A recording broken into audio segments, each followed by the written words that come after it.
Y por último finalizamos las intervenciones con el representante del Comité de Ética de Calatayud, Víctor Galvelaoz, que es médico del Hospital Ernest Lluch de Calatayud, que nos hablará de humanizar la información.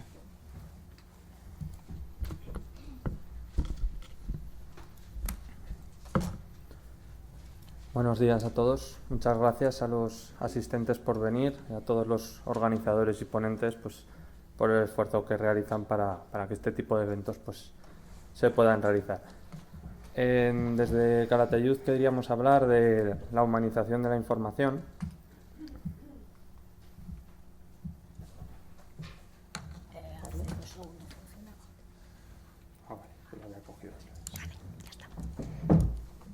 Bueno, empezamos lo más básico. ¿Qué es humanizar? Pues la definición de humanizar es hacer una cosa más humana, menos cruel y menos dura para las personas. Esto implica que tenemos que tener sensibilidad, compasión y bondad hacia los semejantes. La humanización lo que reclama es la dignidad personal intrínseca de todo ser humano. Y en el contexto sanitario, lo que hay que hacer es plantear un abordaje integral de la persona, tanto en la dimensión biológica, psicológica, social y conductual, para otorgar igual importancia a las necesidades físicas, emocionales que tienen los pacientes. Por tanto, se trata de que garanticemos la salud a un nivel físico, emotivo, social y espiritual.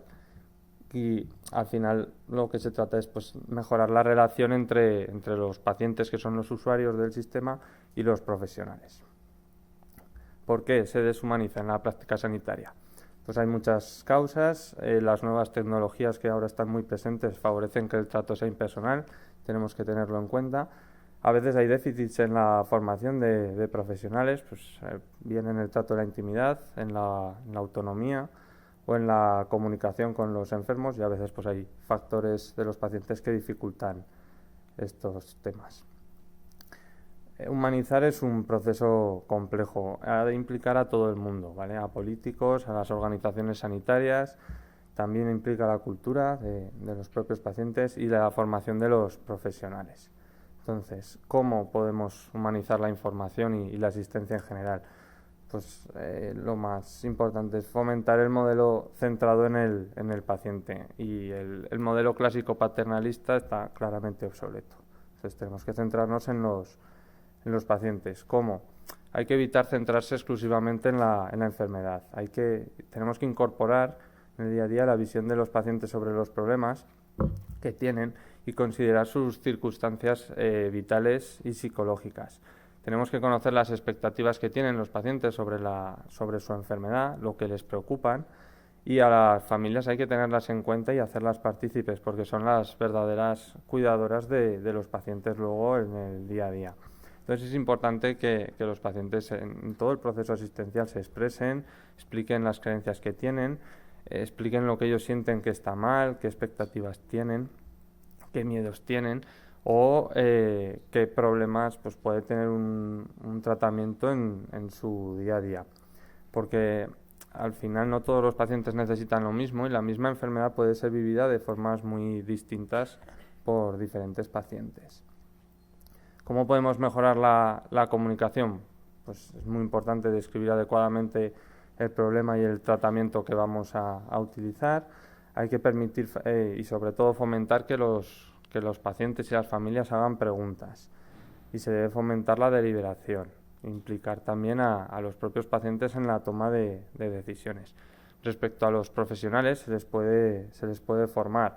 Tiene que quedar claro que un paciente decida por sí mismo no significa que estemos perdiendo el control asistencial del paciente, ¿no? Todo lo contrario, lo que estamos haciendo es favorecer la autonomía de este paciente.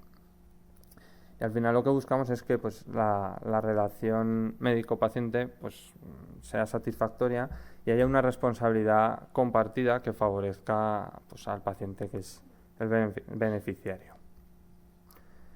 ¿Cómo podemos mejorar esta relación?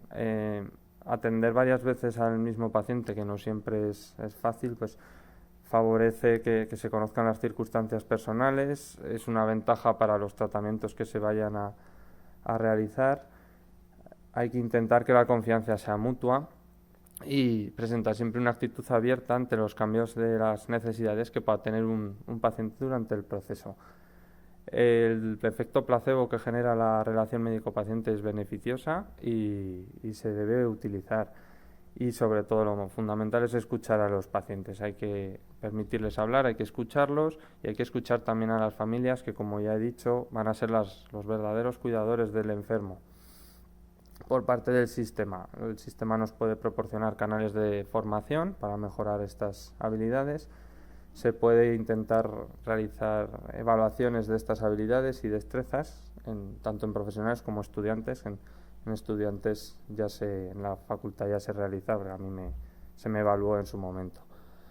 Y también hay que cuidar a los profesionales también, ¿no? Pues se pueda desempeñar el trabajo en unas condiciones óptimas, que tengan un tiempo adecuado y que además se fomente la eficiencia.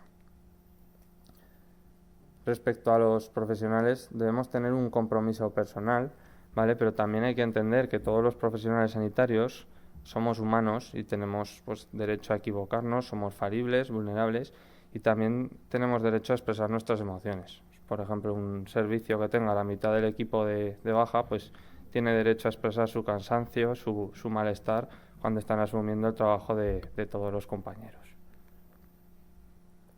¿Qué hay que evitar? La despersonalización asociada al desarrollo tecnológico.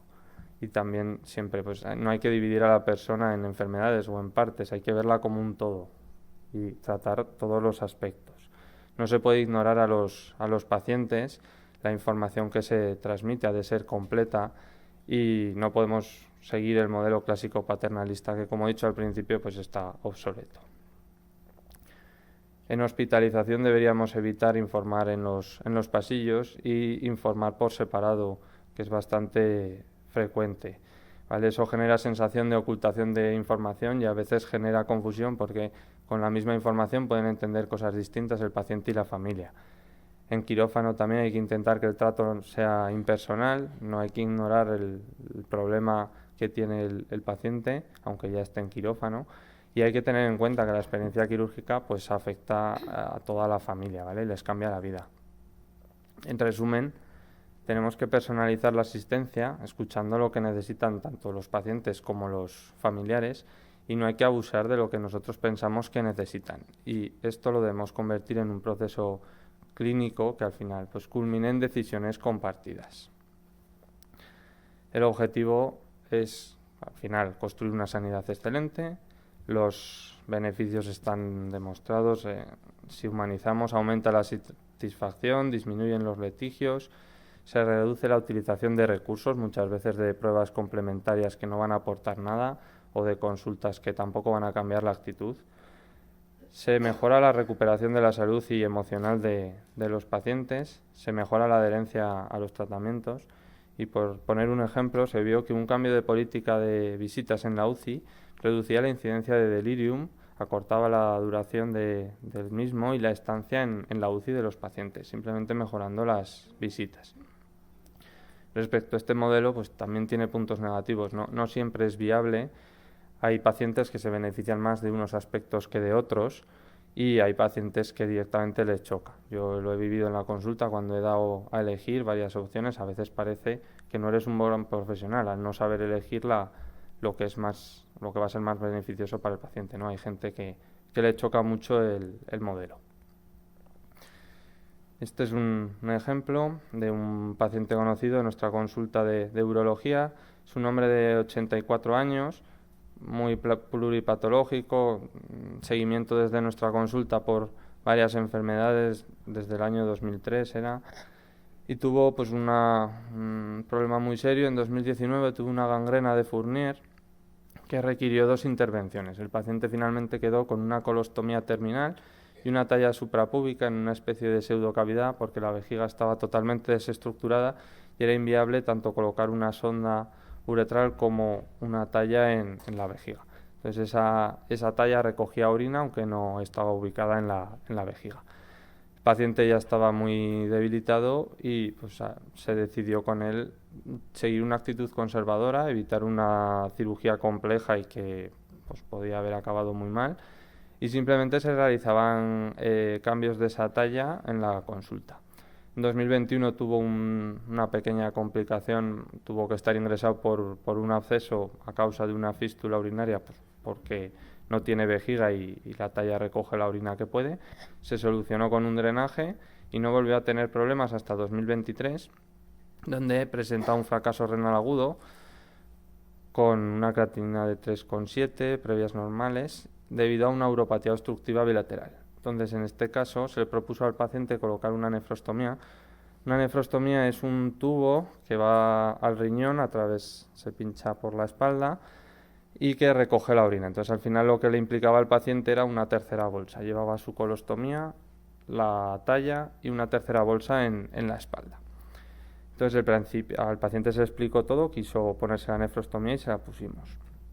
Pero luego se le salió varias veces, cada vez que se le sabía había que volver a ir a quirófano, se hace percutáneo con anestesia local, pero bueno, al final el paciente ya pues empezó a manifestar que no quería recolocarse la nefrostomía en la última salida.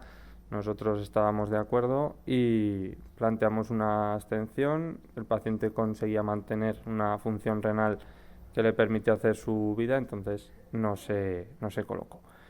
En la siguiente revisión en la consulta volvió otra vez con un fracaso renal agudo, se le explicó todo, se le explicó pues, que si no mejoraba y no se hacía nada podía acabar en diálisis, que en ese momento creíamos conveniente que ingresara para hidratarlo o colocarla otra vez la nefrostomía. El paciente no quiso, respetamos su decisión y lo que acordamos, también comentado con los nefrólogos, era hidratarlo bien en el domicilio y hacerle un nuevo control. A la semana siguiente había mejorado su función renal y el paciente un mes después sigue sin nefrostomía, con una función renal deteriorada, pero haciendo su vida pues en su casa y con apoyo de su hermana, que es la que le ayuda. Ya para finalizar, en el proceso de humanizar todos somos protagonistas y responsables. No es un proceso ni fácil ni sencillo, pero no puede existir una asistencia digna sin una asistencia humanizada. Es obligatorio escuchar y mantener una verdadera comunicación y hay que invitar a los pacientes a realizar preguntas y que participen en los debates. Debemos fomentar todos la toma de decisiones compartidas y al final, si humanizamos, vamos a satisfacer a todos, a profesionales y a usuarios. La atención va a ser más eficiente y hay que tener en cuenta pues, que las acciones dependen de las necesidades y problemas de cada momento. Muchas gracias.